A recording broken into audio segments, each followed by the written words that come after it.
안녕하세요. 저는 PwC 컨설팅에 근무하는 컨설턴트입니다. IFRS 17 기반 경영관리 시스템 소개 영상으로 만나 뵙게 되어 반갑습니다. IFRS 17 기반 경영관리 시스템에 대한 소개를 4개의 목차로 진행해 보겠습니다. 이번 동영상은 그 두 번째 이야기입니다. IFRS 17 기반 경영관리 체계를 구축하기 위한 추진과제에는 어떤 것들이 있을까요? 그리고 여러분의 회사에 필요한 추진과제는 그 중에 어떤 것인가요? 지난 동영상에 IFRS 17 관리결산 추진과제에 이어서 이번에는 성과관리에 대해서 이야기해 보도록 하겠습니다. IFRS 17이라는 새로운 회계제도의 도입으로 보험사의 재무성과지표는 변화가 필요한 상황이 되었습니다. 더욱이 조직의 성과평가를 위해서는 기존의 IFRS4 손익지표가 아닌 IFRS 17 기준의 손익지표를 사용해야만 합니다.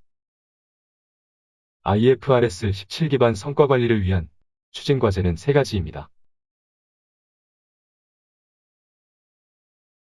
첫 번째 과제는 성과지표를 정의하는 것입니다. 기존 성과지표와 균형을 이루는 것이 무엇보다 중요합니다. 두 번째 과제는 영업조직 평가를 위한 성과지표를 만드는 것입니다. 다른 평가 대상과 다르게 영업조직은 노력을 통해 성과를 직접 만들어내는 객체입니다.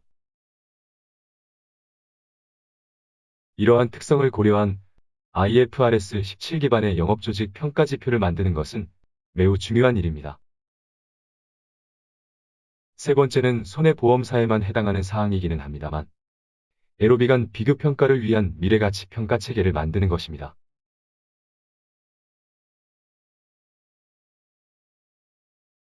IFRS 17개 제도는 장기 상품의 미래가치를 측정하지만 단기 계약에 대한 측정은 계약기간에 한해 이루어집니다. 하지만 경영관리 목적의 평가라면 단기 계약, 특히 자동차는 갱신율이 존재하므로 이를 고려한 미래가치 평가를 해야 합니다. 첫 번째 추진과제는 IFRS 17 성과지표 관리 체계를 만드는 것입니다. 이러한 IFRS 17 성과지표는 기존에 관리하던 지표 체계에 IFRS 17 회계제도에서 새롭게 등장한 지표들을 추가하여 만들 수 있습니다. 물론 기존의 지표들에 대해서도 IFRS 17 제도화에서 어떻게 활용할 수 있을지 검토해야 합니다.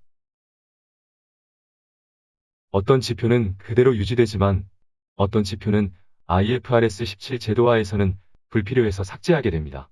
또 어떤 지표는 좀 더 개선된 모습으로 변형하여 사용하게 될 수도 있습니다. 두 번째는 영업조직 평가를 위한 관리 CSM을 만드는 것입니다. 보유계약의 미래가치를 표현하는 CSM은 최저가정을 활용하여 측정하게 됩니다. 하지만 최저가정은 채널, 상품, 납입방법 등의 상위 레벨에서 산출된 경험 통계 정보를 기반으로 만듭니다. 이것은 영업조직의 과거 경험치나 노력 여부는 CSM 산출에 고려되기 어려운 구조라는 뜻입니다. C지점이 아무리 타 지점 대비해서 과거의 사업비를 줄여왔고 유지율을 잘 관리해왔더라도 C지점의 보유계약에 대한 미래가치를 산출할 때는 다른 지점과 동일하게 평가한다는 것이죠. 이렇게 평가된 지점별 미래가치를 그대로 평가에 사용한다면 피평가 대상인 지점들이 그 평가에 동의할까요?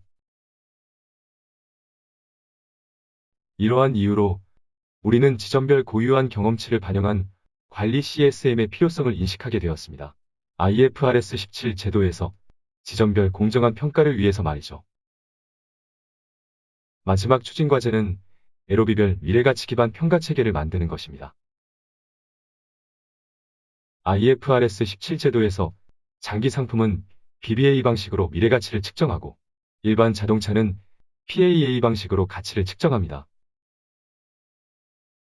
IFRS 17이 회계제도이다 보니 현재 보유계약의 미래가치 측정이 핵심이고 계약기간이 엄연히 존재하므로 장기 계약에 유리한 것은 당연한 결과입니다. 하지만 경영관리 측면에서의 미래가치 평가라면 다른 관점에서 봐야 하지 않을까요? 단기 계약, 특히 자동차 계약은 엄연히 갱신율이 존재하기 때문에 현 보유 계약이 1년 뒤에 아무런 가치가 없지 않습니다. IFRS 17 회계제도에서는 인정을 하지 않지만 LOB별 비교 평가라면 단기 계약의 미래 가치도 반드시 고려해서 평가해야 할 요소라고 생각합니다. 그럼 이것으로 IFRS 17 경영관리 주요 추진과제 소개를 위한 동영상을 마치겠습니다.